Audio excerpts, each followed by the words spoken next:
8.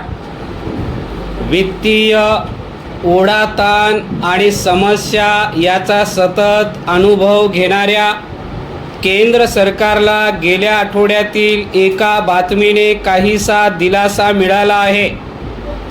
देशाच्या रिझर्व्ह बँकेने 2024-25 या वर्षासाठी 2,69,000 कोटी रुपये इतका विक्रमी लाभांश केंद्र सरकारला देत असल्याची घोषणा केली आहे.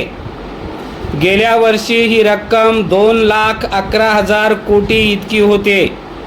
अर्थसंकल्पात अंदाजलेल्या रकमेपेक्षा ही रक्कम सुमारे रुपये 50,000 कोटी रुपयांनी जास्त आहे.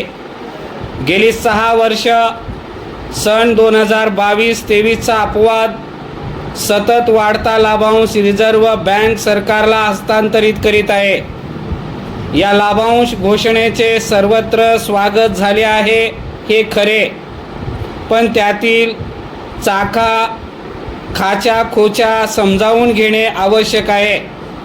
काही अभ्यासकांनी यावर टीकाही केली आहे, त्याचीही दखल घ्यावी लागेल. परिच्छेद रिझर्व्ह बँक कायदा 1934च्या कलम 47 येथे अडचणीतील येणी, राखीव निधी, घसारा यांची रिझर्व्ह बँकेने तरतूद केल्यानंतर जादा रक्कम सरकारकडे वर्ग करावी असे म्हटले आहे.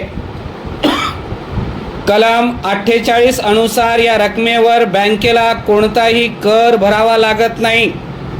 त्यामुळे कोणत्या तरी दबावाखाली केंद्राने रिझर्व्ह बँकेला अशी रक्कम घ्यायला लावली अशा आरोपात काही तथ्य नाही.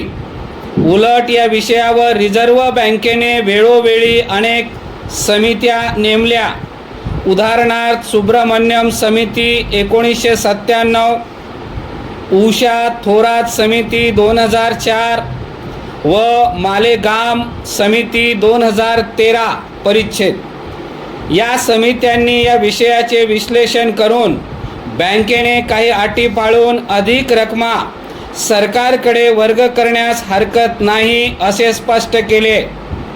पूर्वी बँकेच्या नफ्यापैकी साधारणपणे निम्मी रक्कम सरकारला दिली जात असे, पण मालेगाम समितीच्या शिफारसीनुसार जवळजवळ पूर्ण म्हणजे 100% रक्कम आता सरकारला दिली जाते.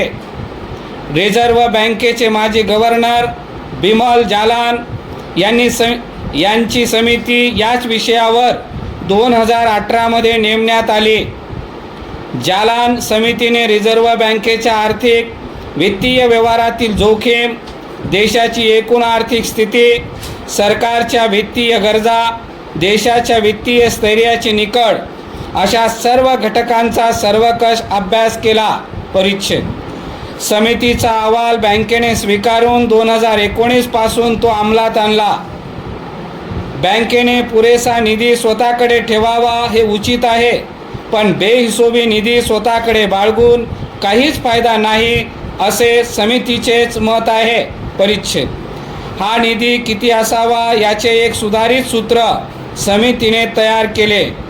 हे सूत्र आर्थिक भांडवल चौकट अशा नावाने ओळखले जाते. देशी विदेशी भांडवली व्यवहारामध्ये जी जोखीम असते ती पेलण्यासाठी अधिक रक्कम बँकेच्या आकस्मिक जोखीम निधीमध्ये असावी.